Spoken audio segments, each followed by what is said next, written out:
DnD 5th edition has a lot going on for it. Some good, some bad, and today I will be going through a list of things I both enjoy and dislike about it. The idea is simple. I have prepared a list of what I think are 5 positives and negatives of this edition, and will be going through them in an alternating pattern. Without further ado, let's start listing.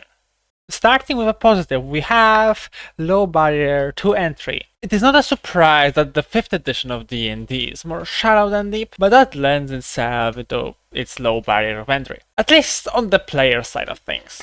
DM crying nice. The most difficult part that your typical player will encounter while learning the game is going through the character creation, which leads into more people discovering the game and, more importantly, not abandoning it after a glance of the rules. And that means more fools to torture with my DM tricks. Going into the negatives, we have weapons. It is no secret that weapons in 5e are less than complex, to say the least. From the fact that the 3 physical damage types are literally the same most of the time, to the fact that some weapons are straight up upgrades from one another, without meaning to probably, to the fact that some are literally the same in all but a name. Tell me, what is the difference between a halberd and a glaive?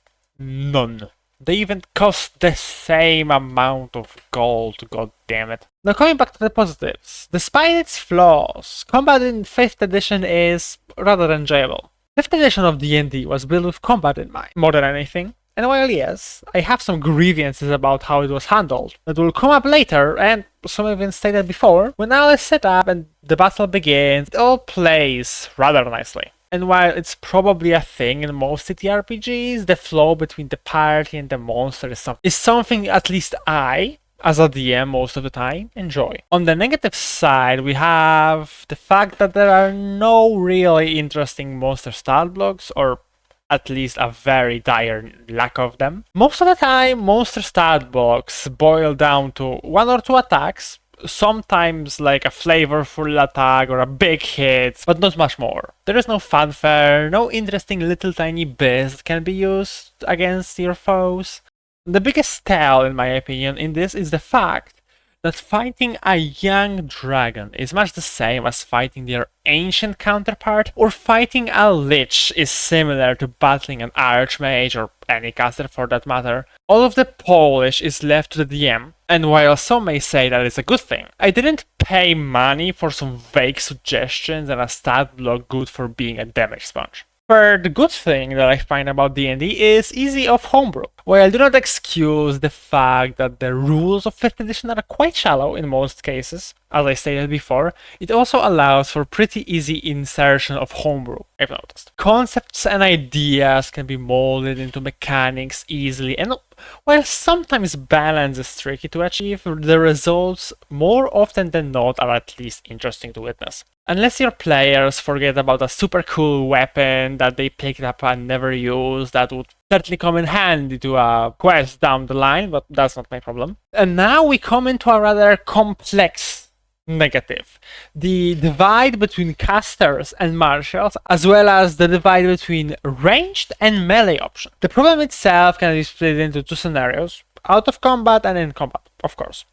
Out of combat, casters reign supreme in almost every aspect. Why would you risk multiple checks and probability of failure to climb that mountain? Just use Dimension Door or Misty Step or whatever else spell you have. Why would you struggle with persuading that noble with your wits and charisma when a spell or 2 does the trick? Which is less than ideal. Casters, in my opinion, have too many tricks, while martials have practically none. They can only roll, sometimes maybe with advantage, but that's it.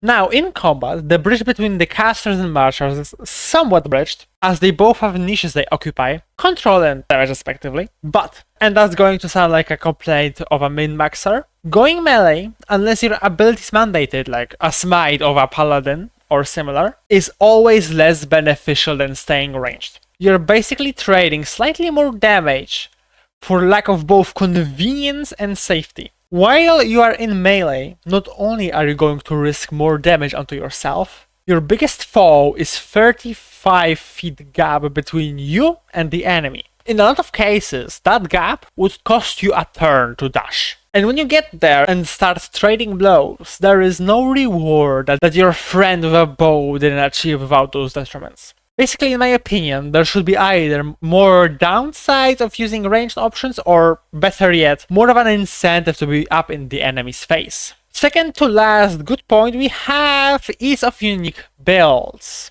While not the best out there, I'm sure, 5th edition manages to have both many possibilities of making characters and not making them daunting to newer players.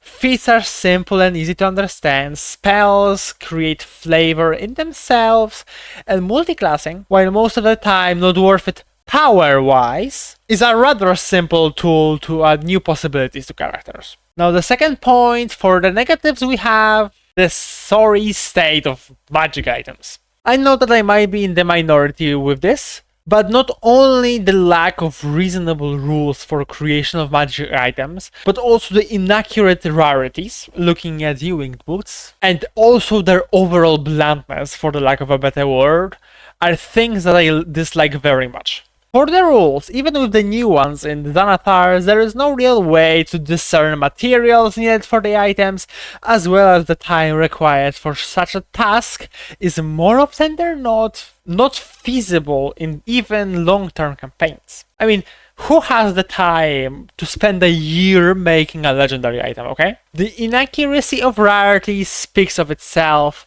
Some items are comparable, if not better, than those of higher rarities for no good reason. The most glaring example being Winged Boots versus the Broom of Flying. While the boots are not explicitly better, due to the limited flight and the fact that more than one person can use the Broom of Flying, Winged Boots still compete while being uncommon. The 5th and final thing that I like about 5th edition of D&D is that while I think that it pushes too much subclasses in places where they shouldn't maybe be, subclasses themselves are done rather well. And what do I mean by that? Well, I'm not sure of the state of affairs of earlier editions. In the 5th, subclasses are the balance of not changing the core of the class and offering fresh experiences. Not enough to warrant pushing entire archetypes on them instead of classes, no, but enough that playing the same class with different subclasses feels different every time. And to segue that into the final bad thing, the final negative, we have the over-reliance of subclasses to fill niches where the whole classes would be needed. This is more of a personal one, but this list is biased in my opinion, so it holds still. What do I mean by that? Is that wizards focus on subclasses, adding to the existing 13 classes, and seemingly refuse to expand. The only exception being the Artificer, but we have seen how much love that class got since it was released. What I mean is that there are gaps that cannot be filled with what subclasses have to offer. For example, there's an array of psychic subclasses, but they feel like X-class with psychic flavor still, not as a full-fledged psychic. The other examples are more subjective, but a class focused on summons or similar, and a battlefield control that is not tied to spell castings would also be needed, but they have subclasses that can do that, so we will not see that, even though I think that it would be cool. And so, the video comes to an end. If you enjoyed, leave a like and subscribe. Also be prepared, for in a week I shall be trying something I've been tinkering with for a while. Also, I am not responsible for the quality or the relatability of the opinions presented. If you have any issues with them, consider yourself ratioed. Bye!